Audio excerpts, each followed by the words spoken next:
Bismillahirrahmanirrahim. Dr. Praise and Repeat. Àlàáfíà. Áńgẹ́lì mi ò ní sùn. Oríwo ya ògùn wa tán. Lọ́la kó bá yà kún Ọlọ́run ọba. Ewé ń jẹ́. Lọ́la kó bá yà kún Ọlọ́run ọba. Ewé ń jẹ́. Ewé ajẹ́. Ewé ń jẹ́. Àwọn olórin bá bọ́ sóhun mi lòjọ́ dìgbọ́. Ewé ń jẹ́. Ewé.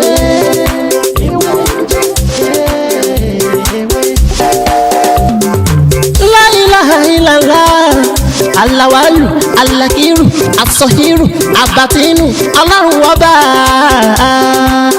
Ìwọ ló pamọ́, ìwọ ló fara jáde.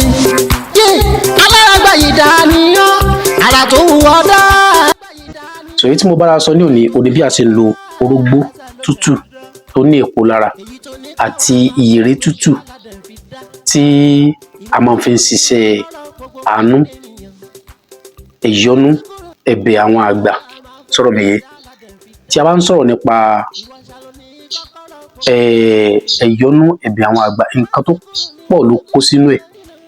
Tá a bá sì tún sọ̀rọ̀ nípa láti fún rírí owó sọ̀rọ̀ mi yé. Ṣé rí ọ̀tọ̀ ni kéèyàn rí owó, ọ̀tọ̀ ni kí èèyàn ní àkójọ.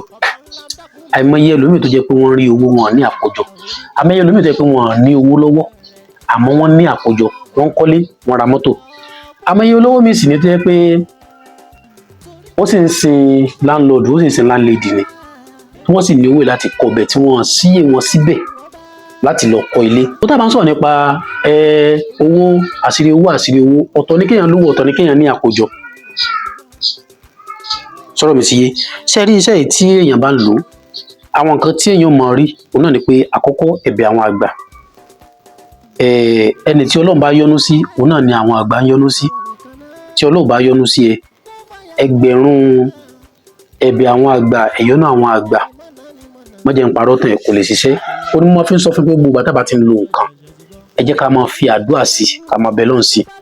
Torí pé ìyèrè àti orógbó àgbà látọ̀dọ̀ ẹnì kankan, a sì rí gbọ́ nínú kan pé òòṣà kan ló dá orógbó àti ìyèrè.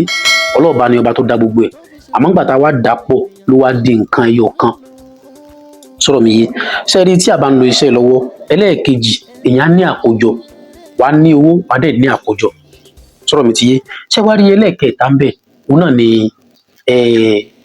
ògo. Ìwọ tó máa ń pariwo pé wọ́n ti gbogbo nǹkan kan, tàbí ó lọ ṣàyẹ̀wò wọ́n ní wọ́n ti gbogbo ẹ̀, wọ́n ti ṣe kinní kan.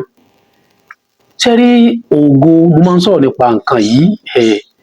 Ẹnìkan wá bá mi ní ọjọ́ kan, ó ní wọ́n ní ọmọ ológo lòun. Pé wọ́n dẹ̀ ti ṣiṣẹ́ fún tí òrógo lò. Ó bá ní iṣẹ́ wo lẹ́ ń ṣe? Ló bá ní ọ̀kadà lòun wà o. Ẹ sì wá máa sọ pé rógo yín lò. Wọ́n lólógo ní tọ ọ̀nà tẹ́ ẹ lè fi rógo yẹn lò. Ẹni tó ń gbé ní ọ̀kadà nígbà tí ṣe pópù ló ń gbé, ibi tó bá pè fún wọn ní 100 naira, wọn lè fún ẹ ní 1 million. Ní dààmú lágbára Ọlọ́run. Ṣé rí eléyìí á jẹ́ kéèyàn rógo yẹn lò tí wọ́n gan bá rìn paṣẹ ògo ẹ o. Ìwọ tí wọ́n sọ pé kádà tó gbé wálé ayé ni kó mọ wa plane. Ó wá lọ sí ìlànà náà, ó lọ ṣe nǹkan míì. Àbí wọ́n ní kádàrá tó gbé wálé ayé ni pé wàá mọ tráfù ṣeré ni, wàá di businessman, wàá ń sùn nílé òun retí kádàrá náà kó wá gbé e láti ilé. Kò rí bẹ́ẹ̀. Ṣé rí tá a bá rí orógbó, ìyèrè tútù ló dáa. Ẹ jẹ́ ká kọ́ gún ìyèrè yẹn kó kúnná. Ẹ jẹ́ ká fi orógbó sí tó ní èpo lára. Ẹ má jẹ́ ká bó èpo ẹ̀ kú. Ẹ jẹ́ ká gún papọ̀ yíyọ kan. Tá a bá ti wá gún tó bá ti kúnná, ẹ jẹ́ ká pò pọ̀ mọ́ ọṣẹ dúdú tàbí ọṣẹ Ghana. Tá a bá ti gún tán, ẹ jẹ́ ká kó sínú òkè tàbí gbá ọlọ́mọrí. Ẹ wá jẹ́ ká máa fi wẹ̀ ní alẹ́ pẹ̀lú kànkàn tuntun. Ẹ jẹ́ ká wá kànkàn tuntun fún ṣẹ́yìn ká máa fi wẹ̀. Kànkàn tuntun ni ká máa fi wẹ̀. Má jẹ́ ká lo kànkàn tá à ń lò nílé tẹ́lẹ̀. Ó ní ká máa fi wẹ̀ lálálẹ́ ká tó sùn. Ní agbára Ọlọ́run tí a bá lò Ọlọ́run ó ṣe àánú fún wa rẹ̀ púpọ̀. Á ní àkójọ lágbára Ọlọ́run. Ẹ wọ́rọ̀ mi ní jù báyìí lọ. Èmi náà lọmọ yín àbúrò yín olólùfẹ́ yín Dr. Mutiu. Lọ́la kó bá yà kún Ọlọ́run ọba. Ewé ń jẹ́. Lọ́la kó bá yà kún Ọlọ́run ọba. Ewé ń jẹ́.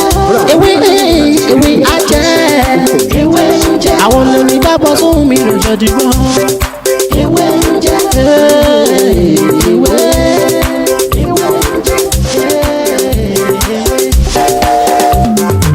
La ilaha illallah, Alawalu, Alakiru, Asọhiru, Abatinu, Ọlọ́run ọba. Ìwọ ló pamọ́, ìwọ ló fara jáde. Alárágbá yìí dániyàn, ara tó wù ọ́ dáadáa ló dẹ̀ ń dá. Èyí tó ní káwa máa fẹ́ wé dá ládẹ̀ fi dá.